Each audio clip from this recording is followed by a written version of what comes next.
Hola mis queridos amigos, nuevamente con ustedes, Keila Calderón, para compartir lo que es el resumen semanal de la matutina de jóvenes ¿Sabías qué?, escrita por Félix Cortés. Empecemos con el día 27 de mayo y se titula No dentro de 40 días, sino ahora, y el versículo lo encontramos en Colosenses 1:23. Resulta que el pastor Brown quería comprar un templo bautista para empezar las conferencias por medio de satélite, ya que el templo que ellos poseían era un poco pequeño y había que pensar en ese proyecto y además en las nuevas almas que se iban a ganar. Él fue por todo Sao Paulo buscando un templo o un lugar adecuado para eso y no encontraba, ya que en esa zona eran como muy cerrados, no les gustaba averiguar mucho sobre la Biblia ni algunas investigaciones. Él decidió arrodillarse y orar a Dios precisamente por eso, para encontrar un lugar hermoso para realizar esa conferencia vía satélite y para tener más espacio para las nuevas almas. De repente le encontró un templo bautista. Era hermoso. Le preguntó a los dirigentes si se los podía alquilar o vender. Después de tanto hablar y tratar de llegar a una conclusión, los dirigentes de la iglesia bautista le dijeron al pastor Brown que se le iban a vender o se la iban a alquilar. Resulta que el monto del alquiler era la tercera parte del monto de la venta. Entonces él se fue a su iglesia y les expuso el caso. Toda la iglesia empezó a orar por eso. Al final se llegó a la conclusión de por qué no hacían un cambio de iglesias y se les pagaba la diferencia.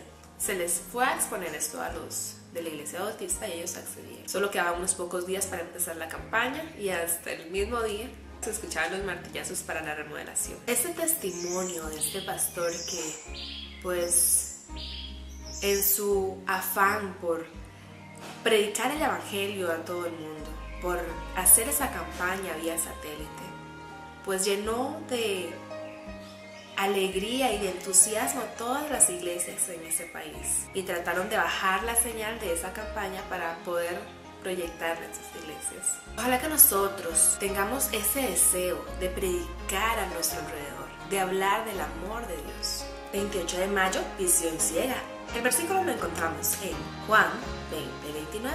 La mayoría de nosotros nos fijamos en nuestros ojos y decimos, sí, es como un telescopio o algo así, no tiene mayor ciencia, no tiene nada así extraordinario. Resulta que Diane Fletcher tuvo un accidente, unos químicos le cayeron en los ojos y ella perdió parte de la vista. Buscó la ayuda del doctor Milner y él le hizo varias pruebas. Él le ponía varios objetos para que ella los distinguiera, pero ella veía los colores, las texturas, pero en realidad no sabía qué era. Un día el doctor tenía un lápiz y él dijo, ¿qué es lo que tengo aquí? Ella no logró distinguirlo, pero logró tomarlo exactamente. Después él dijo, vamos a cambiar un poco la forma en que estoy experimentando con tu vista. Hoy vas a meter este sobre en el buzón. No, doctor, yo no puedo, le dije ella, porque no sé en dónde está el buzón, no sé dónde tiene la ranura. Entonces se fueron hacia el buzón. Él la fue dirigiendo y ya cuando llegaron ahí, la metió exactamente en la ranura, sin chocarla a los lados ni nada. Este tipo de visión algunos lo llaman como visión ciega.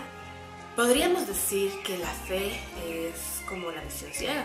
Recordemos que si obedecemos a Dios, todo lo que Él nos ha prometido se cumplirá. Dichosos los que no han visto y sin embargo creen. Miren y levanten la cabeza. Salmos 121, 1 y 2. En una ocasión un señor se encontró una billetera cargada de billetes, pero estaba muy deteriorada. No podía reconocer de quién era. Desde ese momento cambió su forma de vida.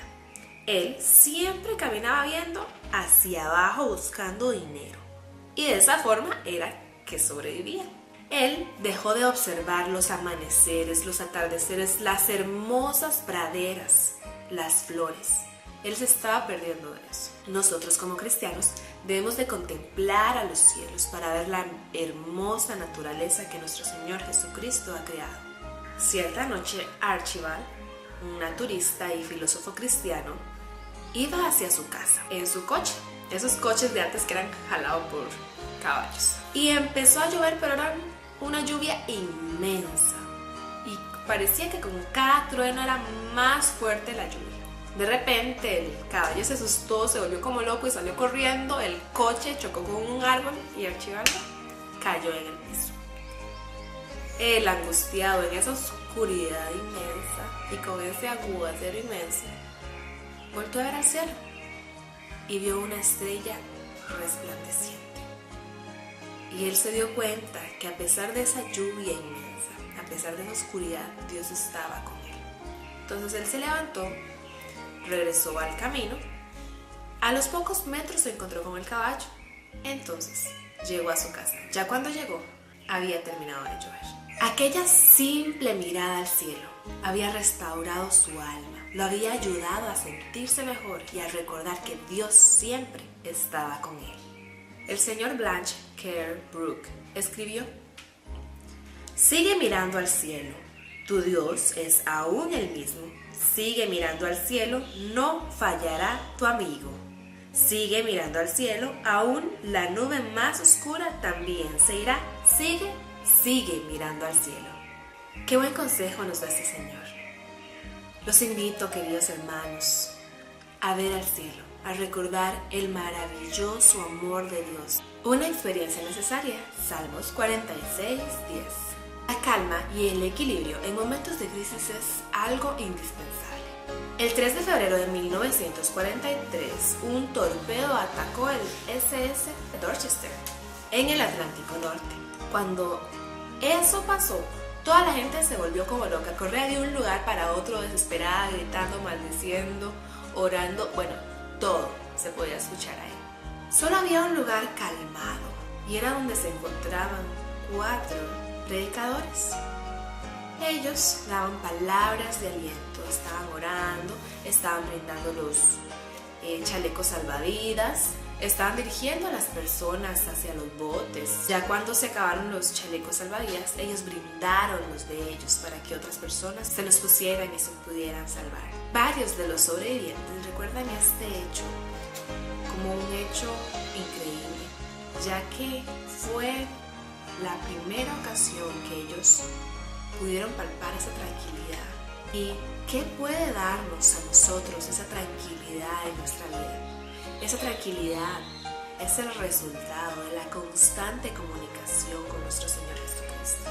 31 de mayo, el túnel de Ezequías, y el versículo lo encontramos en Mateo 5:16. Cuando Sennacherib quería hacer de las suyas invadiendo el reino de Judá, Ezequías mandó a tapar la fuente de Gihón para que así los asirios, al momento de sitiar a Judá, o encontraran agua, y mandó hacer un túnel súper largo en forma de S para desviar el agua por otro lado y que ellos no les hiciera falta. El escritor de esta matutina cuenta que hace poco él tuvo la oportunidad de caminar por este túnel.